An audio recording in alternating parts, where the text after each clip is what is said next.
Our next movie is named The Keep, and it's named after the most interesting element in the film, which is a castle keep built into the side of a mountain in Romania.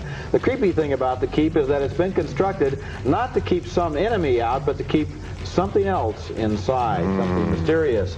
Well, during the war, the keep is occupied by Nazi troops, and one of them makes contact with a strange inhabitant of the keep who's been living in it for about 600 years and looks like one of those Marvel comic superheroes with a muscle-bound body and eyes that glow like red coals. This is the kind of guy Spider-Man would come up against. This creature inspires a great deal of pseudo-profound, quasi-supernatural gobbledygook in the movie, and here's a good example. I never thought I'd see you alive again. Now we can get out. Not yet. Mikhail told me you didn't leave. Are you all right? Mikhail's gone crazy. What's happened to this place? I can't help Mikhail. What's happened is that what was repressed within the keep is spreading into the village. Who are you? What do you know about it? This is... I know that you have bound yourself to him, that you have agreed to carry the talisman out. It's the sorcerer, Allah. It is not his. It is what keeps him inside the walls, and if you carry it out, he will be released into the world of men. What is happening in the world is worse than anything he can do. He is the same.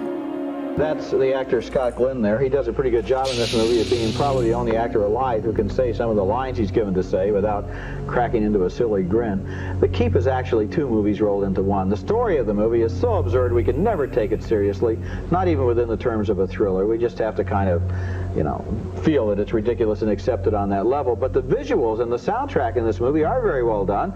The director, Michael Mann, does a good job of making the Keep look subterranean and spooky, and he has a lot of dramatic visual effects that are fun to look at, but the ending of the movie is a silly apocalyptic confrontation between good and evil. And you know what it reminded me of?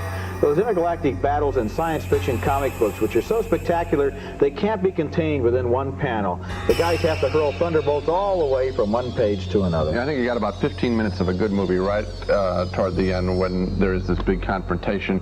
Other than that, it's a little pathetic actually to be using this Nazi and those are two Jews waiting out there, and to use that all for the sake of just this explosion and these light waves. I found that a little bit quite distasteful. And then the movie wraps itself up so quickly after we have all the lightning shower that I sort of felt cheated. There's one shot in the movie. You were talking about the one shot in the Burt Reynolds movie. There's one in this one where one of the soldiers breaks through a wall, and we see him, there's a shot, and it shows him looking into the void, and then the camera pulls back that's a great what looks shot. like about 6 miles down into the void until he's just a little dot, and he realized whatever is inside here is so big and so empty and so threatening. But then the problem is your imagination has created a greater and more interesting inhabitant for the Keep than the director can give you. So when you get the guy, he just looks kind of like Arnold Schwarzenegger, you know, covered with carbon plating.